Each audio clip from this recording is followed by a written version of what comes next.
Hi, my name is Denton Carter, and my video presentation is on Benny Carter. I have my notes here, and I'm ready to do my presentation. So, to start off, Benny Carter, or Benjamin Lester Carter, was born on August 8th, 1907 in New York, Manhattan, near Lincoln Center. As a young boy, he took piano lessons from his mother during most of his young years, but all of his heroes were trumpet players. So as a young boy, he bought his own trumpet at the age of 13, but later was discouraged by how hard it was to play. So he traded it in for a saxophone a week later.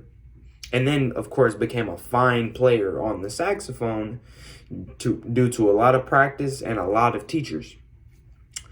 And fast forward to 1932, Carter formed his first orchestra with a top-notch ensemble that included tenor saxophonist Chu Berry, pianist Teddy Wilson, drummer Sid Catlett, and trombonist Dickie Wells. Now, if we dig in a little bit to his music and artistry, Benny Carter's career was mainly characterized by high musical achievement and he developed a unique, identifiable style for both his trumpet playing and his saxophone playing, or him as an arranger. He was so good, he was able to double on trumpet and was also proficient in clarinet, trumpet, and piano.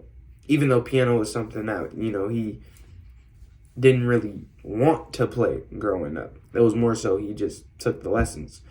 In 1931, he actually joined McKinney's Cotton Pickers, and thanks to his growing reputation during that time as an arranger, he sold charts on the side to musicians such as Bernie Moten. He taught himself to play the trumpet in the early 30s and was recording solos with the instrument only 2 years after learning the instrument or using the instrument. He has some hits, and his songs do have meaning. Like, for example, Why the Lights Are So Low was about a lover pleading to grant their partner a romantic night.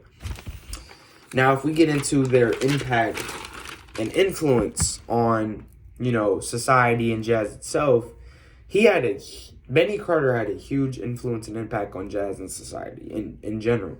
For example, the charts that came from him and Fletcher Henderson's band was arguably the most influential of the big band era and noted all about jazz.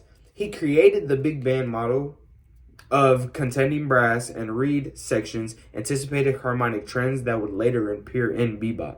He even wrote films and TV that paved the way for acceptance by media and the paying public of newer jazz-oriented sounds.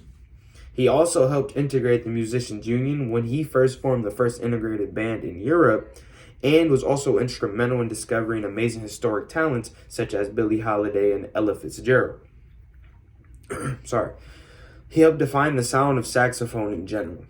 At the age of 15, he would sit in with Harlem bands, and by working for a short time for pianist Earl Hines in Philadelphia, he received his first full-time job with Charlie Johnson's band.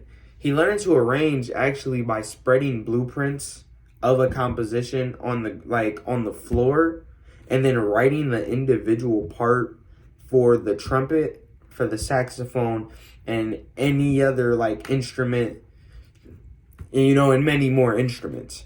And I actually have the song Why Are the Lights So Low pulled up. Just kind of want to listen to it.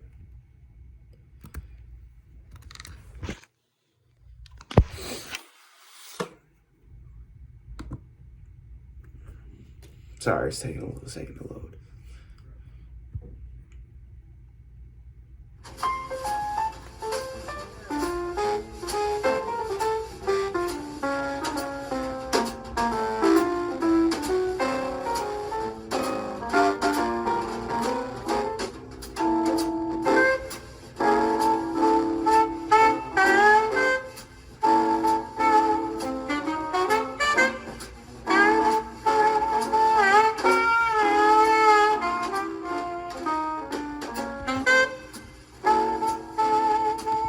So I just wanted to add that, listen to that for a second, just because the sound of his playing is just so soothing.